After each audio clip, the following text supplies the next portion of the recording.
Welcome to the Media Mavens Show, a fantastic fusion of health, wealth, and wisdom that will ignite your passion for life. I'm Aldwin Alternate, also known as the Media Queen from Australia. And I'm Kerstin Lünnertz from Germany. We are here to take you on a journey of inspiration to help you grow in life and business and unlock your true potential. With a combined 70 years of media experience, we share stories, insights, and expert advice that will empower you in all areas of your life. The Media Mavens Show is not just another show. It's a candid look for answers to the big questions in life and a movement towards a better, brighter future. This show transcends borders. We're connecting people and cultures globally. So whether you're watching us online or listening to our podcast, buckle up to be inspired, informed, and ready to conquer the world.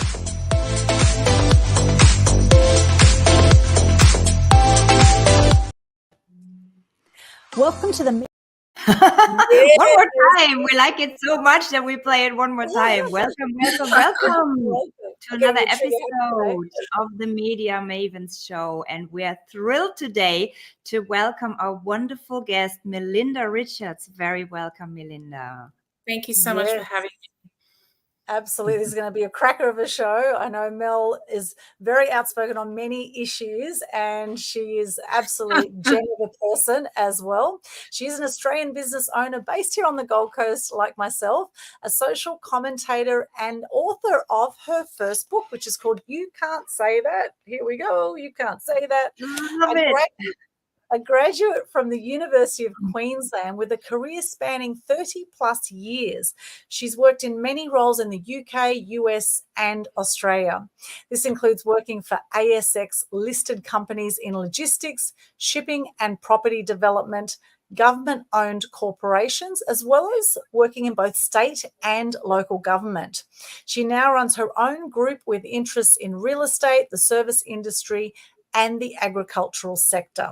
She's a sought-after public speaker who captivates audiences with her pushback on the current woke narrative sweeping society, cancel culture, and censorship.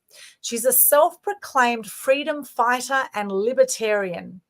And she has a wonderful family, including her beautiful dog, Molly, who I met today. Welcome, Mel. It's so good to have you here. Thank you so much for having me. It's so great to be with you ladies today. So I can't wait.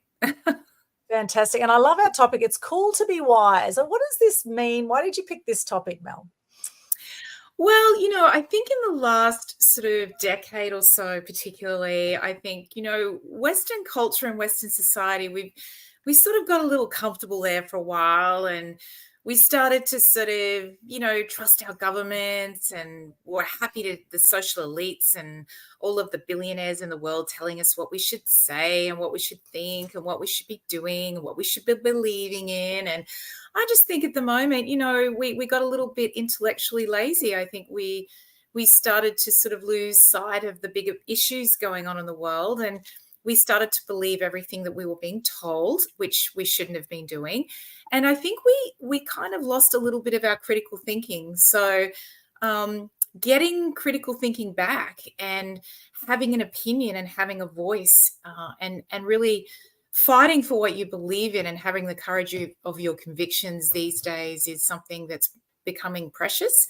And I think that it's something that we need to get back a lot more. I think a lot of people feel afraid to speak out. I think they're afraid of being bullied on social media. They're afraid of being shamed. They're afraid of not being woke or not being politically correct. And I think that's a real shame. And I think it's dumbing us down. I think we're forgetting to critically think. We're forgetting to ask questions. We can't just blindly take on board what people are saying to us anymore. So I think, let's get that back. And I think that's going to be cool. And I think it's part of the Great Awakening. And that's why I think it's going to be really cool to be wise again. Yeah, I love that. And the difference between being woke and being awake. Now, I know there's people going to be, because we hear this woke term and probably a lot of people think, what does that actually mean? Could you explain what that means? Well, look, woke is all about division and identity politics. So woke isn't about who you are as a person or the content of your character. Woke is about what gender you are, what's your skin color, what religion do you belong to, what's your sexuality. These are the things that are really important to people who are woke, because they want to believe that you're a victim depending on your identity. Whereas, when you're awake, you're tapping into your soul and your heart and yourself as a person and a human being. And you ignore identity politics, because you like people no matter what their skin color or their gender or their sexuality. You like them for who they are inside, and if they're a good person and if they're a giving person. So if you're awake to your inner soul and the souls of others, and you live that, and you live by a set of really beautiful values. If you're woke, you're divisive and you judge people based on the things that they can't help, for instance, their skin color or their sexuality or whatever it is. And that's a very, very big difference, and they're very, very polar opposites, actually, I believe. Yeah. Yeah, that's a beautiful way to put it, because we hear this discussion all the time, right? And rather than including people, this is what the woke society is claiming that they want, all this inclusion. They do the opposite. Exactly. It's creating new borders, which is the opposite. Yeah. And I love how you put the difference to a woke person and an awake person, because when you're awake, then you're really embracing everything, every human being, the whole universe at the end of the day. That's what in the past they talked about enlightened people, right? And this is what, when you awaken to being a human being, then there's no division. There's no you and I and skin color. Love the way you put that. Now let's look into, before we started the live show, we talked about how society in Australia, same in Germany, I mean, there's no difference. It doesn't matter what continent you're on. They have numbed down a little bit over the past decades. And now, what can we do from a woke person having dictated what they're supposed to think, who they're supposed to like and to dislike, to an awake person who has done the work, maybe, has had enlightenment, is awake. It's a long path, right? So what can we do to take people along that path and to encourage them to think for themselves, to get awake eventually from that woke state? Well, the thing that I do most with people that talk to me about this is I say, it doesn't actually matter what your ideological view is, as long as you ask questions and you can back it up. Now, generally, when you ask questions and you find those answers, logic and facts and belief will follow. Asking questions is the single most important thing that we can encourage people to do to begin to become wise again. I'm guilty of that. When I started to think about writing the book in 2018, I had a tingle in my tail and felt that society was heading down a path of political correctness, of cancel culture and that, but I didn't really wake up to that fact. And then when I started delving into it, it had been going on for nearly 15 years by the time I started to think about it. I myself had been a little lazy. I had let things go until it got to such a point where I then started to ask a few key questions. And when I asked those questions, I didn't like the answers to them. And it was very, very different to what the government was telling me, what politicians were telling me, what the woke crowd were telling me, what the inclusive crowd were telling me. My intuition and my ability to start to wake up myself happened because I started to really get I went into my inner self and I thought, this doesn't feel right. And I started asking questions. And that's the most important thing we can give to people, because I say to people all the time, please don't be afraid to ask questions and disagree with somebody. That's what we became afraid to do in the last couple of decades. We've lost the art of debating. We've lost the art of talking to each other and looking at each other in the eye and actually having really deep and meaningful debates. And when you're debating someone and when you're talking, it's been proven you become more intelligent. You actually grow in your wisdom because you're listening and taking on information. You're then communicating your ideas.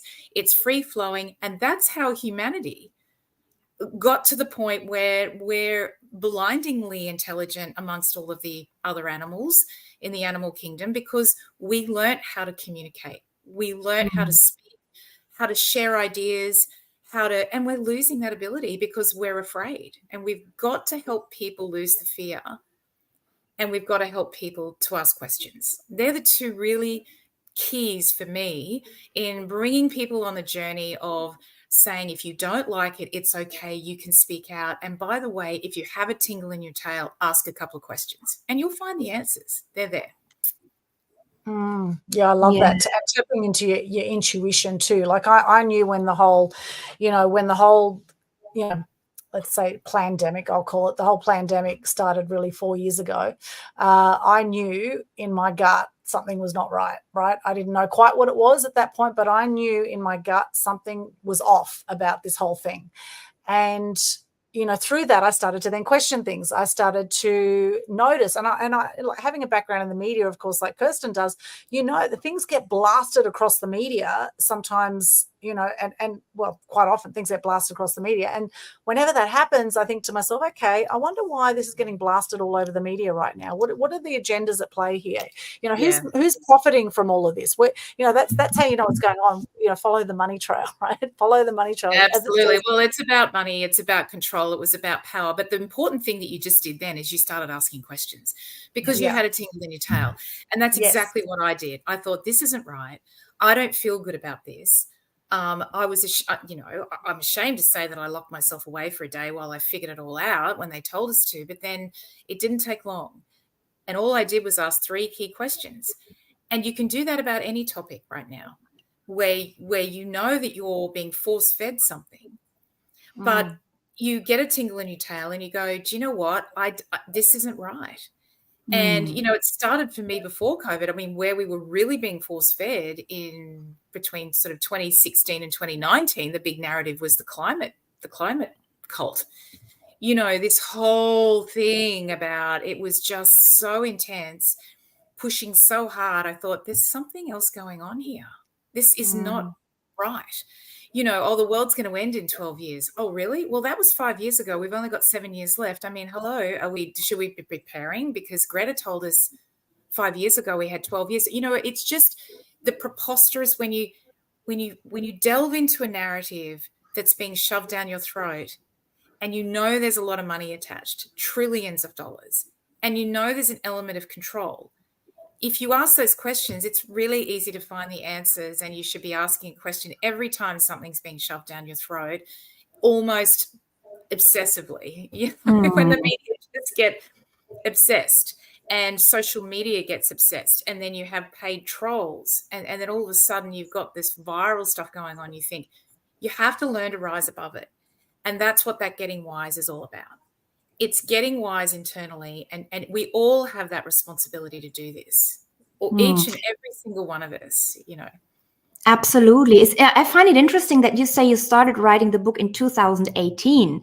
Obviously, in 2020, when the pandemic started and people actually got locked in, started to become so strong that massively more people started to question what was going on.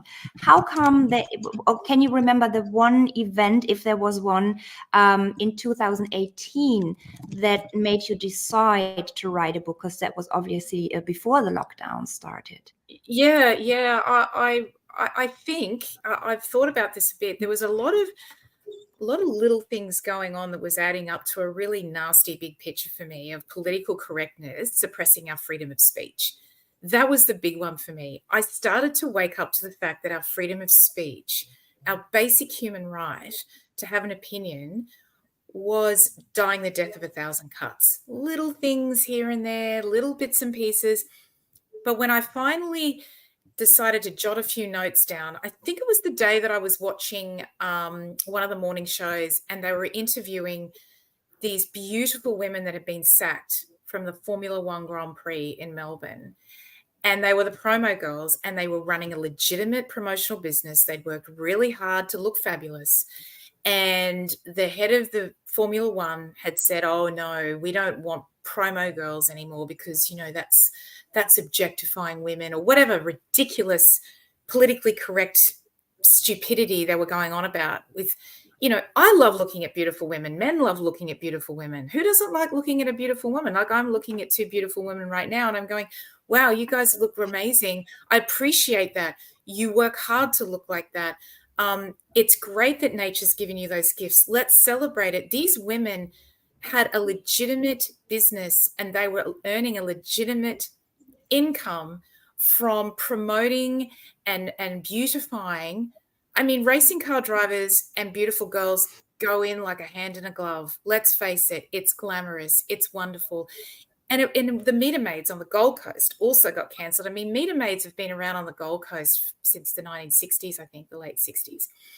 And what happened, the tradition was they'd walk around and put a little 5-cent piece in the meters and they'd be in their bikinis. And it was just a part of the Gold Coast. And they were always there when I grew up. I grew up here on the beach, bikinis. And they got cancelled as well.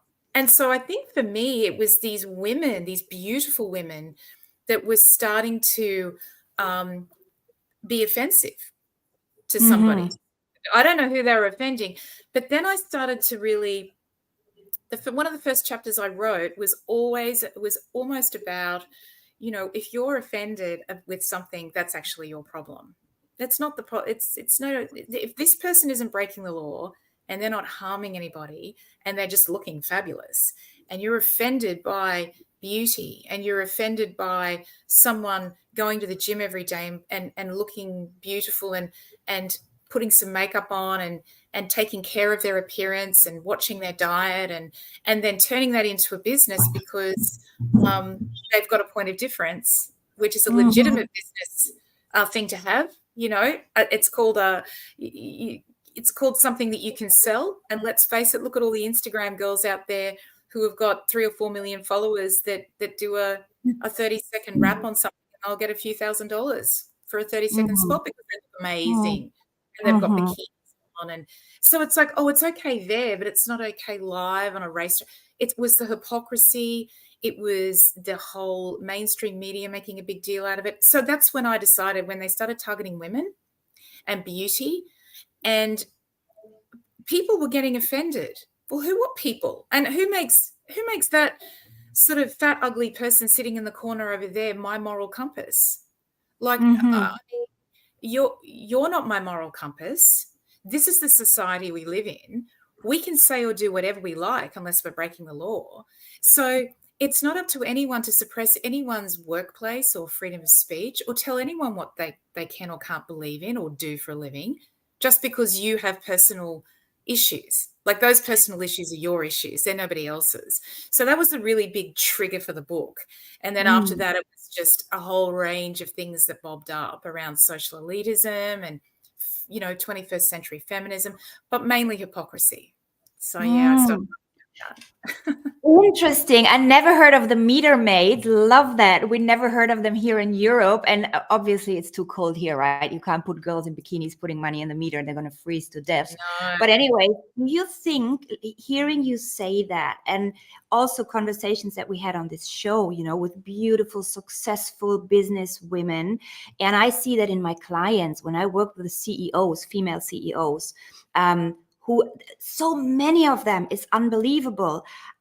I end up talking to them about how they dim their lights. They're afraid to speak up. They get successful, but not too successful. They speak up, but not too much. They look good, but not too much, because at the end of the day, when you look psychologically, as little girls, they were told, don't be too loud, don't be too present, don't be too this, don't be too that. Do you think there is a correlation between women on the rise in leading positions in businesses, getting more seen, getting more heard, getting more confident? Could you imagine that there's a correlation, or that one of the reasons is trying to keep women down in general, when it starts with the Media Maids even? I really hate to say this because I'm a woman, but generally what you'll find is the people that are offended are other women. The people that don't like successful women are other women. Some of my biggest critics on X for speaking out and are other women that follow me. and they, you know, women are jealous creatures, and women sometimes have so much socialist envy, and they have so much, they need to be virtuous, and they need to show people that they're virtuous, and they need to really present themselves in a certain way. So they start virtue signaling, and they start getting offended, and they start having these kinds of opinions about things that don't really matter that much, but they do hurt other women. So they tend to put other people down to pump themselves up a little bit. And I find that these sorts of people, and look, men do it to women too, but the bottom line is it's more of an ideological trait rather than a gender trait.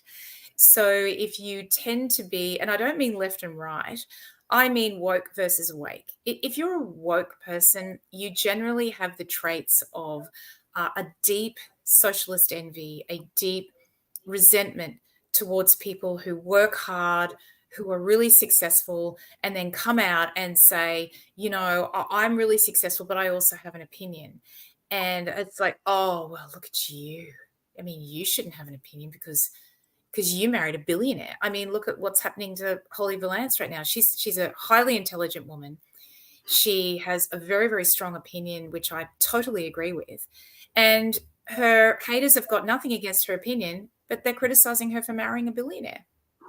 It's like, well, who cares who she marries? Let's talk about her opinion. Oh, no, but, you know, look at, and people are attacking me personally. And you think, well, maybe you should address what I'm actually specifically talking about rather than attacking me personally. But there's a deep need to bring people back. And in Australia, I do talk about this in the book. It is called the tall poppy syndrome. And we do have this thing where in Australia, we're not really big on successful people. Successful women are also finding it harder to speak out because the woke crowd, particularly the woke crowd, don't really like successful women or women with an opinion that's different to theirs. They just don't seem to be able to compute that other people have a difference of opinion. So they can't understand that someone like me could support men in general. You know, these woke women hate men so much. They're degrading them. They talk about them. They're putting them down. They control the narrative on our public broadcasting areas.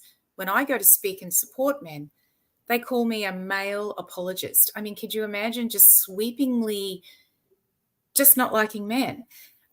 If a beautiful girl comes out in a bikini, well, they just come out in droves. And conservative women will actually put themselves in a bikini on their profile now just to trigger other women and prove their point about the woke narrative and about not celebrating beauty and not understanding what it is to be a full, complete woman, what a full, complete person. I can be beautiful on the inside. I can be beautiful on the outside. I can have an opinion. I can be me. And look, I'm going to prove it to you. I'm going to trigger you just by going into.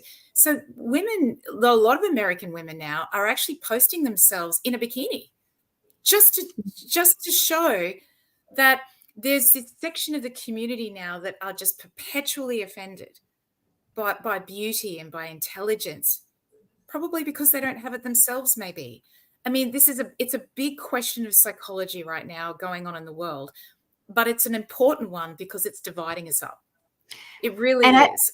The women are attacking each other all over the world at the moment, and men. It's terrible to watch. It's just exactly. And I think this has to be the message, and you can put this blueprint on everything. It doesn't have to be either or, it can be both. And it actually has to be both. You don't have to decide if you're beautiful or intelligent. You can be both. You don't have to decide if you're beautiful on the inside or on the outside. You can have both. You don't have to decide if you're spiritual or rich. You can be both. If you do freaking good with your money, you can have millions and you can still be a deeply, genuinely spiritual person. And I think this is on everything, right? It doesn't have to be Western medicine or traditional medicine. It can be both. It doesn't have to be black or white people, both. And I think we're on the verge as humanity And, you know, when I look at it from the aspect of Advaita Vedanta philosophy, which doesn't look into thousands of years, but millions of years, in the evolution of humanity, we are right now at the verge of evolution. Either humanity gets it or we don't, you know, to put it very simple. And this is why the shit is hitting the fan at the moment, because things are getting so tense on every level in society, on every country in the world. And it is. You know, the vibration is getting bigger. Yes, absolutely. Yes. And, you know, it's really, really interesting while you were speaking about that, you know, I firmly believe what you're also saying involves the masculine and the feminine, because we are starting to pull apart and destroy the beauty of the masculine and the beauty of the pure feminine. And by pulling that apart and dissing on it and trying to mix genders up and push a movement where masculinity is not celebrated, pure femininity is not celebrated, and so therefore the beautiful balance of life where the masculine and the feminine come together and provide that wonderful balance, that's also being ripped apart. And that's really what I was thinking of when you were speaking, because there is a deliberate attempt to make women more masculine and men more feminine. And it's coming out overtly and covertly. And covertly, it's been done over the last 20 years by emasculating men and pulling away their voice. And it's being done overtly through the trans movement, where we are saying that it doesn't actually matter what gender you are. You can be a boy or a girl or a they or an it, or you can have any pronoun you want. But you see, I disagree with that. I believe it absolutely does matter which gender you are, because the feminine brings something really beautiful to society and the masculine brings something beautiful to society. And if we're starting to break that down and say that those things don't matter, that's where I think your humanity is really on the precipice. Because it is becoming tense, because we still have to tell men that their masculinity and their strength is very, very important for us moving forward. It built Western civilization, you know, with beautiful, strong women behind them. But let's face it, beautiful, strong women are who we are today because of great, strong white men that built the foundation of democracy, abolished slavery, and built a Western civilization that, let's face it, everyone wants to move to, because that's what's actually happening right now. But then we also have to say to women, you know, it's okay to have the door open for you. It's okay to have your man protect you. It's okay to be feminine and nurturing and loving and provide that balance to masculinity. It's actually okay. You don't have to do every single job in the world that the man does. Let them do what men should be doing.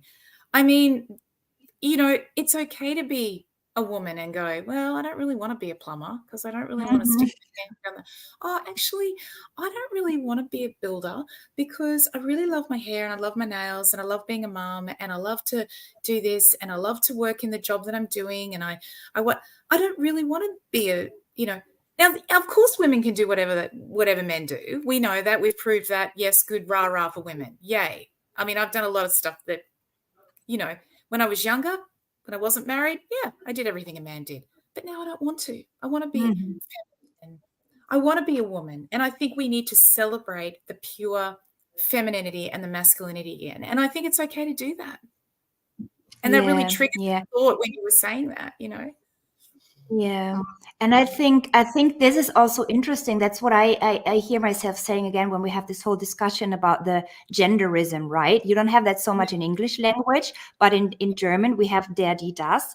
And they're actually trying to put into the language, and we talked about how anal I'm about language. They say chef innen, right? They put the little double dot and then the innen to include the female parts into language.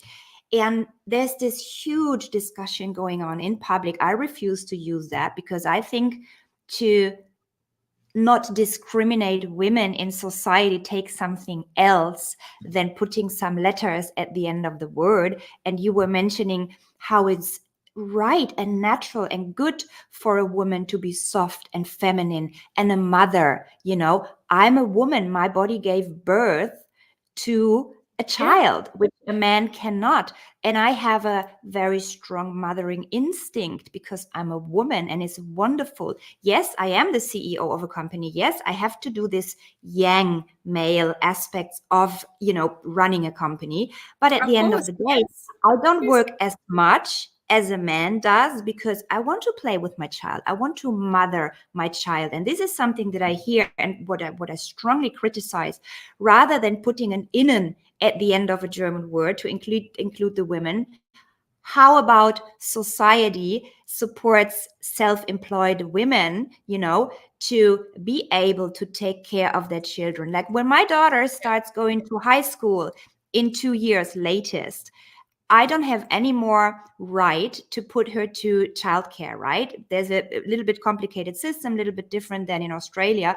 But now I have to decide, do I support my child going to high school after 4th grade, or do I keep her in elementary school till after 6th grade so I have better support in running my company? Because obviously I can't stop working at 12 or 1 o'clock, around lunchtime. And this is what it was dropped. This doesn't happen in public discussion. And I keep saying, I don't care if they call me daddy does or innen, and put this whole gendering into language, but actually support working women and, CEO mothers. How about that? Yeah. And it's, yeah. It is I totally really agree with you that, yes. Yeah. It's a strong hypocrisy, saying that, but doing something very different. And I think this happens in all the countries. I think too that we forget sometimes the differences between men and women, and we forget those nuances. And sometimes governments and public policymakers don't really tap into what it takes for different demographics to do different things. And we do operate differently as genders. You can't have sweeping policies just for one gender. You've got to say that whether we like it or not, women are not men. As much as some women try to push us into being equal to men, we are not equal to men. We never will be equal to men. We should not be equal to men. We can have equal opportunities, but we are not equal. And this is the thing that, 21st century feminists talk all the time about women are equal to men. Women are equal to men. We're just as good as men. That's got absolutely nothing to do with how we interact with each other. We are absolutely not equal to men in any way. We are the yin and the yang. We're the opposites. That's how nature intended it to be. And we need to work together in society to understand that the messaging is completely wrong. And that messaging, that sort of virtue signaling, woke messaging, that feminist messaging, is doing a lot of damage to people such as ourselves who are, CEOs, we're directors of organizations, and, we are going to need slightly different environments and government policies than families or men or whatever. But we never do it from the lens that men and women are completely different. We always do it from the lens that we have to give everything to women that men get. We have to give everything to men that women get. We have to do gender pay gaps and all of this. It's all a nonsense. We don't recognize, and we are tearing apart, and this idea that women have specific needs in a society and men have very specific needs as well, and neither can get left behind. And because we're striving to make men and women equal, men are losing and women are losing. We're all losing because we've got the wrong narrative and we've got the wrong understanding, because the woke narrative is busy indoctrinating people around gender and femininity and masculinity, and we can swap and we need to be equal. It's very confusing and it's very wrong. So we need to go back to basics. We're very different, and we need society to support the masculine and the feminine in every layer, in every aspect. And it used to be like that. It's really only in the last sort of 10 years, since the woke narrative is now gone on steroids, that 21st century feminism is now losing its way with its messaging to young girls and messaging to young boys. And it's also taking over large corporations, and it's taking over government policy. Everyone's losing at the moment.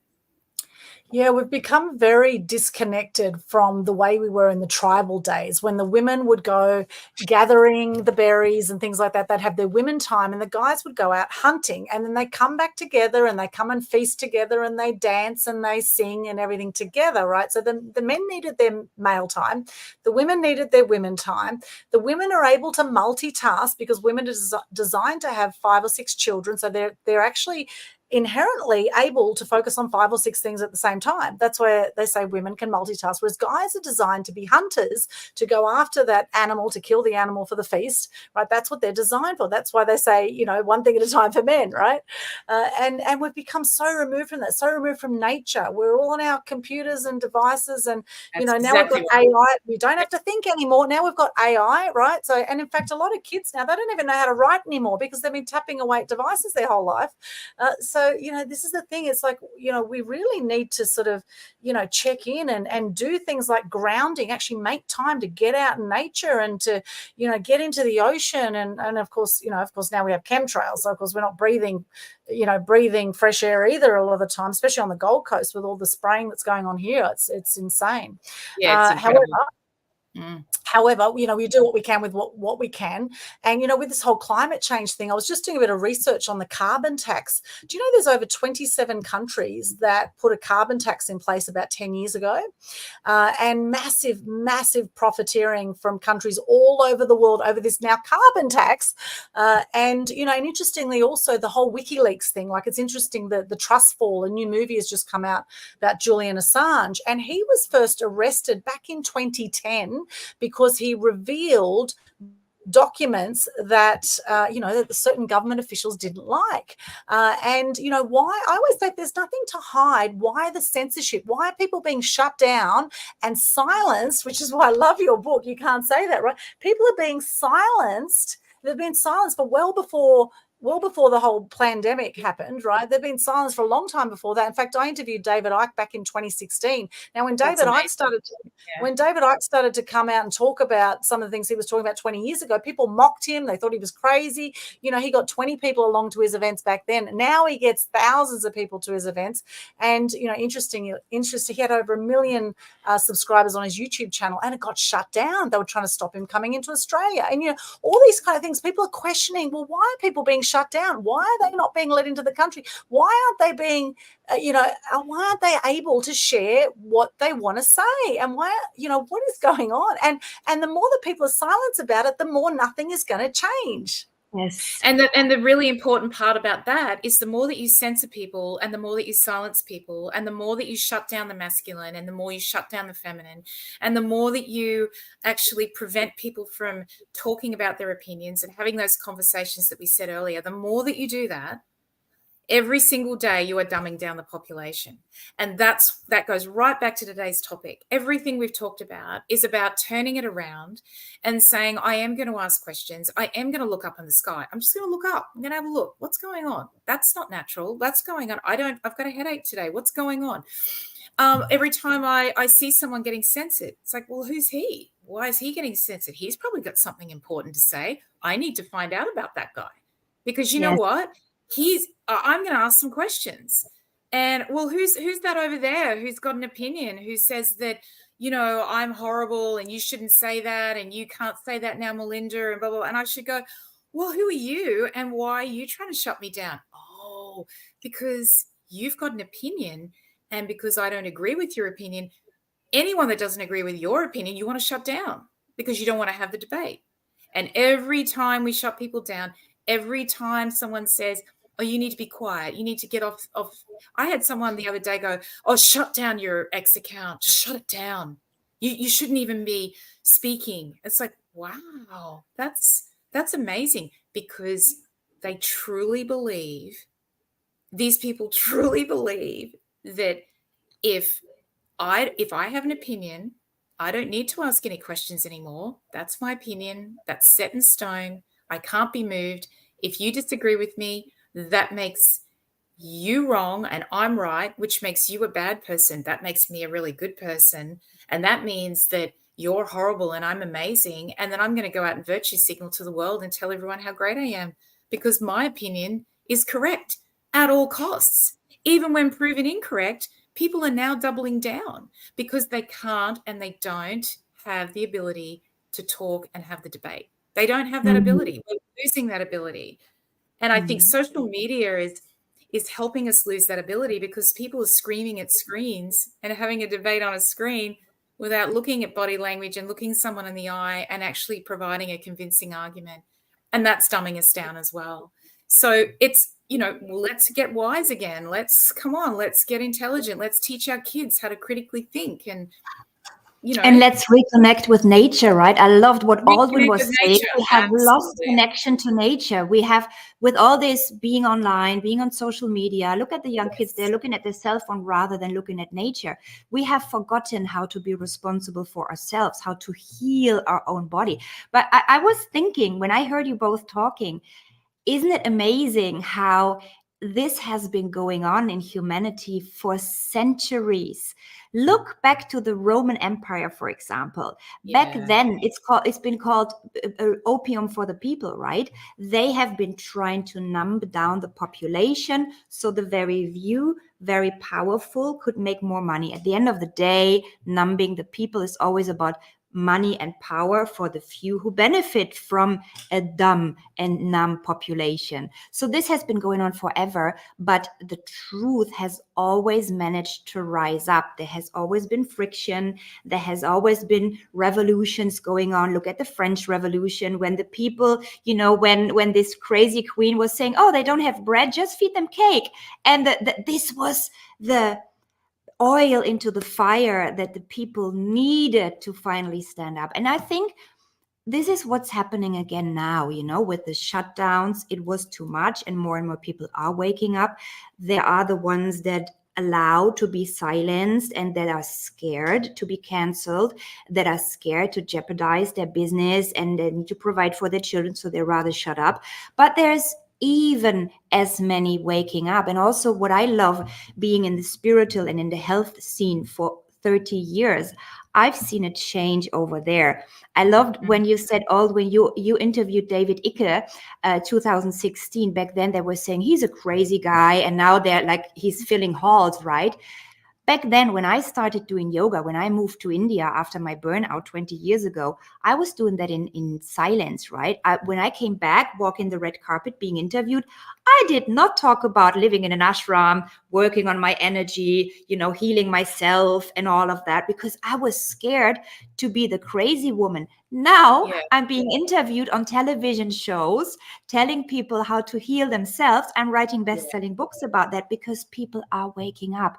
So this is why I have high hopes that through the pressure and through the powerful and rich people trying to put down population and silence the ones that advocate intelligence, wisdom, health, wealth, wisdom, how we call the show, the more people are rising up and waking up, the stronger they're trying to keep them down. But it's not going to work. It has been like that always. And it's good that there's people like you and me and more who are speaking up and educating younger people as well. We need to go to the young people, the upcoming generation. The young youth. That's another reason why I wrote the book, because I really, really, really got worried for young adults, for teenagers. They're coming into a world where they've got to navigate a lot of things where they're not taught how to be resilient. They're not being taught how to communicate an idea verbally. They're not taught how to critically think. We're going to teach them, though, and more people and parents are going to teach them. It's not going to come through the schools and it won't come through the universities. But as parents wake up, they're starting to pull their kids aside and they're starting to do a lot of that education. I think it was Aldous Huxley said, in referral to what you were saying before, is that, the one thing that we know about history is that we never learn from history. So that's the one lesson, that it's true. We've been doing this for centuries and we're not learning, but this time around it's a little different because what we have been through in the last 4 years was so radical. It was very, very radical for us apathetic Westerners to suddenly realize that we didn't have the freedom we thought we had. I know in Australia, we're not the country we thought we were. And I think that has got, so that horrible experience, and for some people, it was so life-changing that they will never get their lives back. But for humanity as a whole, you know, there was a shift. There's a swerve. A swerve has occurred, and I think it's still occurring. Mhm. And is that the silver lining? Is that why it happened? I mean, are we going to wake up and be wise? Are we going to ask more questions? Are we talking more to each other? I hope so. And, you know, these sorts of forums are fantastic for promoting that idea that, you know, it's really cool now to ask questions. It's actually kind of cool to be a conspiracy theorist because you know what a conspiracy theorist is? We're just become fortune tellers, just like David. David, Mhm. you know, yeah, David. Well, I never knew how to pronounce his last name. I used to say it 5 different ways. I love him so much. So I've listened to his interviews, and every time he gets interviewed, his last name gets pronounced differently. So I know. The Germans say Icke. Yeah. So, Yeah. you know, And there's so many, you know. I mean, when you Exactly. look at when you look at those people like Eckhart Tolle, right? Whom I had the big, I admire him, and I have been reading his stuff for 30 years. In the Yeah, beginning, he's they were brilliant. also saying, "Oh, he's a little bit cuckoo, he's a little bit crazy," and No. now his Yeah. his books are almost like beginner's lecture for people who are start to wake up, right? When I start training people or coaching people and they haven't been working on the spiritual aspects at all, this is like the beginner's bundle, right? Go to those Yes. books by you know, Eckhart Tolle and David Icke and all these people, and there is so much. When you look at the libraries, you know, I love to go to bookshops, and I always want to see next to whom do they put my books in the actual bookshops, not on Amazon, Oh, but when you wow, go that's to so the actual exciting. bookshops. And I, you know, when I was standing next to Eckhart Tolle, it was like, yes. And there's so many more people, the people who were young when they were reading Eckhart Tolle 30 years ago. Once you have learned those things and once you have woken up, you can't unlearn it. You will always see things that are going on the planet through this filter of being crystal clear. And you know, so many people have learned to question, do all the politicians tell us the truth? Today, I love how you said, Melinda, today, latest after the pandemic, it is normal to question if a politician is telling the truth. You know, even children understand that, not because so much corruption has come to the surface. And I think it's an acceleration of evolution of humanity in general, and it's always been like that. Before things were getting really good, they were getting really bad, shit is hitting the fan, because then nobody can deny, you know, certain things that are going on. So even amidst all the suffering that has been created, all the businesses that have been killed with the lockdowns, all these people that have lost their existence, you know, and I totally feel with them. I didn't know if I had to file for insolvency. How do you call it in English? I don't know if I could. You know, I didn't know if I could, and I was a single providing mother, you know, providing for my child through all of that. And with all the pain and suffering that has been caused, I think from that, something good will be born. And we're still in the transition phase, but people are being forced to wake up, you know, and if they haven't done it before out of interest, maybe now they do it out of pain, you know. And Look, I think more that's exactly right. That is Mm. exactly right, because people have been forced, like I was. I mean, I put pens down for a whole year. I didn't touch my book for a year because I was forced to take a look at Australia in a very, very different way. I had to look at my friends, some of my friends, differently. I had to see the world differently. This was a wake-up call. And I thought I was already awake. I mean, I'd already started writing a book, for goodness sake. So I thought I was just this kind of, I kind of know what's happening, and I'm really aware, and I'm so in tune. And the reality is, I didn't have a clue. Not really. I mean, I really didn't, because I was pretty proud of myself. I thought I was a bit of an historian. I was a bit of a student of history. I felt like I understood the swerve moments in my lifetime, the 9/11s, the stock market crashes, the global financial crisis, all of these things. I thought I had a really good, deep understanding and a strategic view. Well, I mean, it's a bit of a wake-up call when you realize I knew about maybe 20% of it, and I thought I knew more. It's a wake-up call. We all went through it. And I think for those people like me, I had to take a good, long, hard look at myself and go, well, why wasn't I prepared for this? And yet all of these amazing people that I've read their books and I listened to them, they were all prepared. They knew. They were trying to warn humanity for quite some time. So I'm just as culpable, but I'll own that. I own it, and I go, no, I am now fully awake. That was the swerve maybe humanity needed. Maybe, as I said, maybe it is the silver lining. But at the end of the day, it is about looking in the mirror and going, I needed to improve. I needed to learn more about what was going on. And I think, yeah. Yeah, and we don't know until we know. This is the thing. So for those watching us right now, hello. By the way, we've got Jeff Veal here from downtown Manila having dinner. He says, "Who would have thought women were jealous?" I know. Who would have thought, right, Jeff? That's right.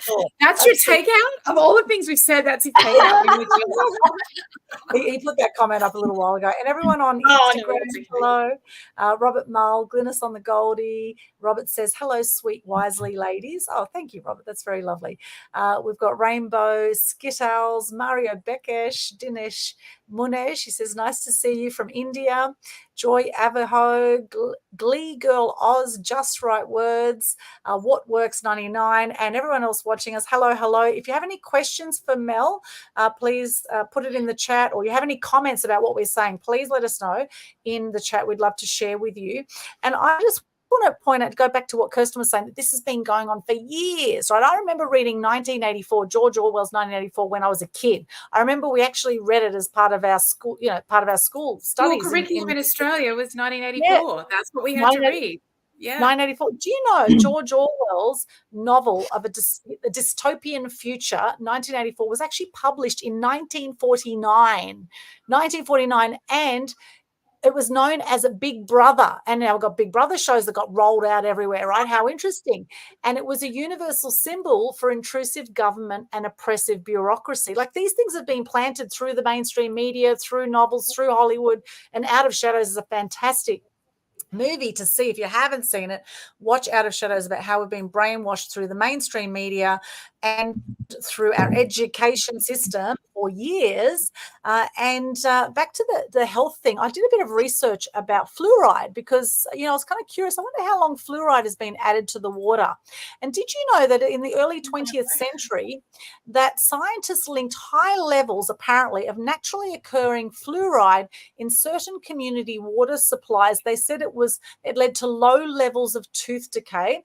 And in 1945 in Michigan, it became the first community in the world to add fluoride to tap water. Now, what we know about fluoride is it calcifies the pineal gland, which is also known as the third eye. Now, when you calcify the pineal gland, or you put a coating on it, it actually reduces your intuition, your clarity of thought, and it reduces your awareness of your surroundings. So it's basically dumbing people down. It's dumbing people down, which is the opposite of being wise, right? We're talking about it's cool to be wise. Like, it's time for people to wake up, and people are waking up, because what's happened through the pandemic is that it's now closer to home. People have started losing family members, had all sorts of side effects of these things that have been, as you said, coerced, right? People have been coerced to do certain things that they didn't want to do. And now there's people that are angry. They're fighting back. They're not happy about this. this anymore. However, I do recommend that with that anger that you channel that anger and come from a loving place, because it's with this knowledge you can now empower yourself, empower your families, empower your communities, now that you have this newfound knowledge. And wherever you are is absolutely perfect. Okay, so don't beat yourself up about it either. Just get that it's absolutely perfect where you are, and that maybe there's no coincidences you're watching or listening to this show right now. Absolutely. I love what you say about the pineal gland. Let's do a whole show about that. I mean, this is a whole chapter in one of my books when it comes to the self-healing powers that we have. And I advocate, don't use toothpaste with fluoride. Don't do it. You know, I wrote a note. We're going to do a show on that for sure. One thing I want to get from you, Melinda, because I excuse me, I always like to give our listeners and viewers something practical. You know, if we have people listening and watching that might be still in the situation of being scared of speaking up, maybe because they were told when they were younger, don't be too much, don't be this, don't be that. Maybe they're afraid, what will my peers think of me? What is my boss gonna think of me? Will I lose my job? How do we encourage people to still find their voice, to be heard, to be seen? And maybe can you share from your own experience, how did you become that brave lioness that we hear roaring in her book right now? Yeah. I think the biggest thing for me was to start slowly. You know, I'm very blessed in my life. I have a group of really, really, really beautiful friends, and they've been around for a long time. So I would test and measure some of my opinions with them first. Just start with your own people that you feel safe with, and start having a conversation about something you think they might disagree with you on. Just anything. It might be about the climate. No, I didn't even want to say it, but it could be about climate. It could be about COVID. It could be about the gender dysphoria movement right now, the trans movement. It might be some of these key topics that are going on in society, and just test and measure and start slowly. I mean, I certainly started doing that in 2018. And the way that I couched it is that, hey, I'm just doing some research for my book. I'm going to ask you guys a few questions. And then I started going out on social media and just testing and measuring. And then I suddenly started to get followers. And then I got a few more followers. I was like, oh my God, just for putting my face and my name to my opinions. And yes, you're going to get haters. You may lose a couple of friends. That's happened to a lot of people that I know, particularly in the last 5 years. There's no doubt that there are going to be people that, particularly under the woke narrative, under that identity politics narrative that people sometimes get, that fall under that, they're not going to like it. But you know what? I've had a net gain in the last 5 years. Since writing the book, I've gained a lot more friends. I've lost a couple. But, the funny thing is about doing that is that 90% of people will agree with you, because if you're following your heart and your value system, and you know what your value system is, and you start to speak out, you'd be amazed at how many people latch onto that. And then they introduce you to all these different people. I mean, the amount of people I've met in the last 5 years, insane. Fantastic people, strangers that reach out to me, people that encourage me now. You know what? It's so much more of a positive experience than I thought it would be. But I did start very slowly. So I just recommend, find your tribe, start really slowly, and really connect to your own personal value system. What is it that you really believe, black and white, particularly if you're a parent and you don't want your child to have a certain value system compromise? Tap into it, reinforce it, and then speak it and see what happens. You can start slowly with people that you love and you trust. So. And maybe also taking the risk of maybe losing some of those people that you love. I think this is something that we saw over the past 4 years as well, very strongly, speaking of these very different opinions about certain things in friendships, maybe even in families, and that's something that I often tell people who are scared of change, because change inside and change in your behavior by speaking up might bring along change on the outside. You might lose a few people along the way. And this is also something that I think is a natural byproduct of evolution as a human person. And that's something that we should not shy away from, or that should not keep us away from growing and allowing ourselves to develop a voice, because by nature, not everyone is going to agree with you. Not everyone is going to like you. There will be haters. There will be those who are scared and who don't want to face that truth, and who rather prefer to stay in their little comfort zone they call their life. And it's okay. That's also okay. It might be painful, but we cannot be afraid of pain if we truly want to grow. I always call it the birth pain. You have to go through this pain of growth, of birth. Little children, they have pain in their bones when they get taller, and sometimes evolution can be a little bit painful. And I think this is something, once you start speaking out, your tribe will naturally gravitate towards you. And you lose some, you win some, no? Along the way. Yeah, you do. But I think also fear, we've got to lose the fear. I mean, fear is that's what people who are psychopaths and sociopaths and people who love tyranny, people who want to be tyrannical, their greatest weapon is our fear. That's their weapon. If we're not afraid, we're powerful. You're a powerful individual if you lose the fear on a small scale and on a large scale. Communities that lose fear are very powerful. Global communities that lose fear are unstoppable. And if you think that, you can just sort of sit back and it doesn't matter and everyone else is going to do it for me, and in 10 or 20 years, if you're still alive, the world will not be as good a place than as if you actually stood up and said something. It's just a fact. The more people that contribute positively to fighting for, it might be human rights, to having an opinion on something that's compromising your value system, the better off humanity is. And we all want to lie on our deathbed and say, I made the world a better place. And the only way you're going to make the world a better place is if your opinion matters just as much as everybody else's. You have just as much a right to speak out as everybody else, and you must lose the fear of doing it, because you matter and your opinion matters. So Don't be afraid to express it. I was afraid to express it. I got over it. It's hard at first. Practice makes perfect. And then after a while, you realize the people out there that hate you, they hate you for the right reasons. I hate to say it, but they hate you because you're hitting a nerve. They hate you because you're proving a point. So they're attacking you because they can't attack the topic that you've so poignantly being able to win an argument on. So use that as a confidence booster. When they're actually attacking you, that means you're flying low over the target, you're making a really good point, and you're probably making the world a slightly better place for kids and grandkids. So, I think losing the fear is a really, really big one for me. And as I said, that takes practice. It doesn't come naturally for people. There is actually a Buddhist practice. I love how you mentioned the deathbed, something that gets so avoided in the Western world. In the Eastern world, I lived in India for 7 years, and I studied death and dying, the whole process of aging and decay in depth in Advaita Vedanta philosophy. And there is a Buddhist practice which is called deathbed thinking. So if you put yourself in the situation of eventually, I will leave this body, this is the only thing every person on this planet has in common. We're all going to leave that body one day.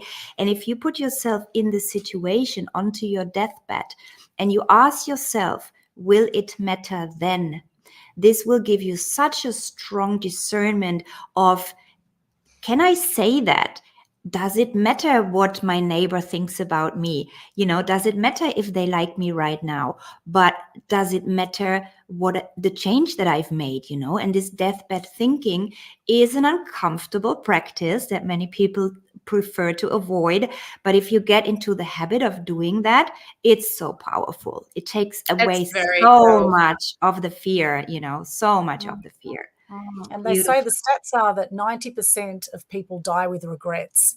And I love this conversation because, of course, the governments, the powers that be, they control by dividing and rule, as Melinda was saying, right? By having people live in fear, that's how they control people, the divide and rule. What's happening with all the woke politics, the identity politics? It's divide and rule, black, white, he, she, it's all dividing people. And what we need to actually get conscious, I believe, get conscious to where we've been unconscious about our true power, and that we are spiritual beings having a human experience. We are so much more powerful than we think we are, right? And this dumbing down of society that's been happening for so long, I do believe there is a great awakening happening. People are waking up. They might not all be speaking about it. However, a lot more people, I believe, and I've noticed, a lot more people are actually awake to what's going on and questioning things a lot more now than ever before, which I think is absolutely a beautiful place to be. And, I want to applaud everyone who's been tuning in here to get that, you can be the change you wish to see in the world. One of my favorite quotes by Gandhi: you can be the change you wish to see in the world. And in fact, I think it is a duty, actually, to, once we are awake to something, to actually share the love, to just let someone know about it, to share something on social media, or, let that ripple effect of change happen, starting with you. That's beautifully said. Yeah, absolutely. We're a lot more powerful than we believe. And I didn't know that until, I'm 56 now. I probably didn't really understand that until I was probably 45, 50. You can, and that's why it's really important for when you're young, when you are powerful, when you're young, you don't understand it. You don't understand how amazing it is. I wish someone had told me a lot more of the inner strength and spirituality and that when I was in my early 20s. I just blasted out and partied really hard, and that was great too, but and a lot of fun. But at the end of the day, we still should be bringing some level of wisdom and spirituality back into the way that we engage with each other, and in building that wisdom. And as it said, it's practice, and it's amazing. It's amazing what's going to be achieved. I feel it. I see it every day. There's a swerve happening. Out of pain has come people's realization that I actually have a role to play. Everyone has a role to play. And it might be very small. It might be really large. Whether you agree or disagree with someone like Donald Trump at the moment, I mean, I've got mixed emotions about Donald Trump, but it doesn't really matter what side of politics you're on or what ideology you belong to. When you see someone like a figurehead like that, who is powerful in changing narratives and changing the world, well, he's a man and he's a person. We all have that kind of power. We may not get that kind of attention, but within our own circle of influence, we also have that voice and that power. And so you can learn how to use it. And I think it is a learned experience. And I don't think it comes easily, but it's absolutely amazing when it does happen. Yeah. And we can create a ripple effect, no? We can create a ripple effect when it's everything else. Yeah. Donald Trump's a great example of someone who is very much loved and very much hated, right? And this is what happens. The more you step out there, the more attention you get. You're going to have your lovers, you're going to have your haters, and you need to be okay with that. And what I admire about Donald Trump, no matter what people think of him, you've got to admire the guy's resilience. He keeps speaking his truth. He keeps saying what he thinks. He calls out the fake news. He keeps putting it out there. No matter what people think of him, he keeps standing for what he believes in, and he's unshakable. Same with David Icke, right? How much was David Icke knocked as well? And he just keeps getting up there and he keeps saying his thing. And, of course, you're going to have your lovers and your haters, and it's okay. And to get back to we are spiritual beings having a human experience. It's scientifically proven the minute we die, our bodies become lighter. Our bodies become lighter the minute we die. So your soul, your spirit goes somewhere. And, really my wish for people watching this is that you live a life, a full life that you can be proud of, that you can say, yes, you made a difference to the world. You impacted future generations. Because what I love about what you do, Melinda, you are speaking up where so many others are afraid to speak up. So what final tips, we do need to wrap up soon, what final tips would you give to people to help them speak up, so that if they feel at any point that they can't say that what would you say to people who say that you can't say that, right? If they're feeling silenced, what do you say to these people? I just say it anyway. Lose the fear and say it anyway. It's like a task. So, it's like going for a bungee jump. It's like going for a skydive. If you really, really want to do it, you'll do it. You'll do it anyway. You'll get up in that plane, and I've skydived. I've done it a couple of times, and you go up in the plane and you go, oh my God, what am I doing? Why am I doing it? Oh my God, and then you get up there and you look down and you go, okay, so this is it, but why am I doing this? I'm so afraid right now. I am so afraid, but I really want to do it. So I jumped, and it was the best thing I ever did. So just lose the fear or feel the fear and do it anyway. Just do it. Do a little thing first. Start out slowly, and practice makes perfect. Chat to people. Mr. Darcy wasn't very good at chatting to people, as Lizzie said, but practice makes perfect. Going back to my favorite book, my cliched favorite book, which is Pride and Prejudice. But Mr. Darcy was an amazing guy, but no one knew he was an amazing guy because he didn't speak out. He didn't talk. He didn't dance with the girls. And so everyone made these really big assumptions about him, that he was a pompous, and he was a little bit of that he admitted later. But when he started speaking out, when he took action, and when he started to go, well, I'm doing this because I love this person. I'm doing this because I feel strongly about it. His life changed, and he went 180 degrees, and he talks about it at the end. And he says, if it wasn't for this, I would still be that person. And I'm a better person now. And it's exactly that human experience. It's doing it and making yourself feel a little bit tingly and a little bit afraid, and going, you know what? I want to make this difference. If you don't really want to do it, then, you're probably not going to. But everyone that I know definitely wants to make some sort of difference on this world before they go. Everybody I know. So pick a topic that you're good at, pick a topic that you know. And if you see something happening that you don't like, I think you've got a duty of care to yourself and to the people that you love to just mention it. It might be at a party. It might be at a dinner table. It might be out at a few drinks after work. But just throw the little lure out, throw the line out, put your big toe in the water, see what people's reactions are. You'd be amazed how many people feel the same way that you do. And all of a sudden, you're having a conversation. And remember what we talked about earlier today. As soon as you start talking and having a conversation, you get smarter. And you even learn more about the topic you feel strongly about. It's so important. That's what's going to keep humanity alive. And that's what's going to bat AI away and keep our human relationships really strong. It's up to us to do that, for sure. Love that. Oh my gosh, so much gold in what you shared, Melinda. Absolutely brilliant. And I'm sure there's people that can't wait to get a copy of your book. So how can they do that? At melindarichards.com. It's just my name.com. And it's, I love talking to people. If you want to email me and send me a message, that's great too. I love getting feedback, good or bad. I know how to handle the bad feedback now. I've got the crash course in doing that in the last few years. So that's all good. And yeah, thank you so much for having me. It's just been so much fun. It's just been great. Oh, it's been awesome to have you on, and the book is amazing. It took a long time to come out, and there is an audio version as well, so you can check that out. So have a look for that. You can't save that. Go to melindarichards.com, and for those who are tuning in on the audio later, that's spelled MELINDA, Richards, RICHARDS.com. Okay, and you'll see all the details there.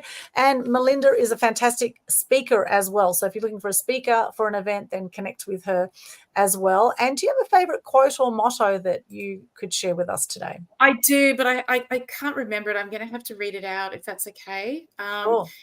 It is, and it's just one of my all-time faves. It's actually on Rita Panahi's bio when she on her ex bio. So but of course, because I'm tech nav, really tech nav, sorry everybody, here we go. It is the truth is incontrovertible. Sorry, okay, that's a cool word. I like that, incontrovertible. I know. Malice may attack it, ignorance may deride it, but in the end, there it is. So it doesn't matter. You keep attacking the truth. but it just doesn't go away. And Winston Churchill said that. So, I I love love that. Love that. Yeah, I should have memorized that. Actually, I apologize for that. Oh no, that was that'd be a tricky one to memorize. So no, Yeah. that's a great quote. Thank you for sharing that. It's brilliant. And Kirsten, how can people connect with you? Best is to go to my link tree. This is linktr.ee/Kirsten Linnartz, which is for the audio listener, KERSTINLINNARTZ. And you'll find all my links there. There's so many things that I'm offering and sharing. So hop on my link tree, check it out. And also, for all the viewers and listeners, please subscribe to this show. You help us massively growing and getting those wonderful messages about health, wealth, and wisdom out there. So if you're watching on YouTube, hit that subscribe button, hit the little bell so you get notifications. Same on Spotify or wherever you enjoy the podcast. Hit that little bell and you get notified whenever we put out a new show there. And we're happy to have the tribe grow. Absolutely. And you are an awesome coach. So if people want to take their life and their business to the next level, of course, reach out to Kirsten. And what's your quote today you'd like to share with us? I've been having this download for the past few minutes. I always go with my downloads in this show because so much wisdom is shared. And I hope I get it like fully. It's if you truly, genuinely do not care what other people think of you, you have gotten dangerously close to a state called freedom. I don't remember who it is from. I just remember I've written this down in so many of my books and I love it. So yeah. Great quote. Love that. Love that. And for those who want to connect with me, go along to a linktree/Aldwin. That's linktr.ee/Aldwin. You can check out my YouTube channel, Aldwin Alternate Media Queen TV, and all the other socials. I have a media business helping you get out there so that you stop being the world's best kept secret, and we help you be seen, heard, and known through the mass media. We also have the Global Good News Challenge, happens every month, sharing gratitude and good news. And this is a great practice, going back to what you mentioned, Eckhart Tolle, the power of now, right? The power of now. Focusing on your breath for a moment, taking a breath, focusing, being conscious of your breath, right? Check out the power of now if you haven't seen that yet. And all my other links there, you can book a call with me, hop along there, check out the other shows, and like our Facebook page, Media Mavens Show. It looks like our logo does, like that. And of course, connect on the podcast channels, etc. And my quote today is, if you don't stand for something, you will fall for anything. If you don't stand for something, you will fall for anything. And I want to really thank everyone who's hopped on live, whether you're on Facebook, LinkedIn, YouTube, Twitch, X, Instagram, wherever you've joined us live. Let us know, what have you thought of the show today, and what are some gold nuggets that you've got today? If you've really enjoyed it, then share the love, let someone else know about this, and check out some of those links that we shared. Trust Fall, Outer Shadows, check them out. Check out the Conscious Community Global Facebook group, which has a heap of those documentaries in it, which is in my link tree there as well. And we look forward to seeing you back, same bat time, same bat channel next week, Tuesday. We're always on a Tuesday at 11:30 CET, Central European Time, and 8:30 p.m. on Australian Eastern Standard Time, Brisbane time. Any final words, Melinda, Kirsten, before we wrap up the show? Oh, look, it's just been great. Thank you so much. And, let's go out there and keep encouraging people to find their voice. Yeah, love that. Kirsten, final words? Beautiful. Yes. Thank you, Melinda, for having been our guest. It's been wonderful. We could have gone on for at least another hour. So we hope we'll have you on another future show coming up. I thank everyone listening, watching, and I'm looking forward to next week. Actually, I'm going to be tuning in live from Dubai next week. I'm going on a little bit of holiday and a little bit of business in Dubai, catching some sunshine, and I hope I can set up everything from the hotel that I'll be staying at, but it will be a little bit of a different surrounding. Yes, but I'm not going to bit warmer. Yeah. Yes. Hopefully you'll have good Wi-Fi. Definitely. And get Melinda's book. You can't say that. Check it out. Get it online, melindarichards.com. Thank you so much once again, Melinda. It's been an absolute pleasure having you on the show. We've really loved this, and I know we've had lots of people hopping on, so I'm sure we've given people lots of food for thought today. Thank you again for joining us, and we'll be back with more amazing content on health, wealth, and wisdom here on Media Mavens Show. And thank you, Kirsten. Always a pleasure, my beautiful co-host. I love you guys, and sending you lots of love coming from that loving place. Bring that awareness to those around you. Share the love, and let's all rise together, my friends. Let's rise together. All right. Thank you so much. We'll see you again Thank you so much. next See week. you on the next one.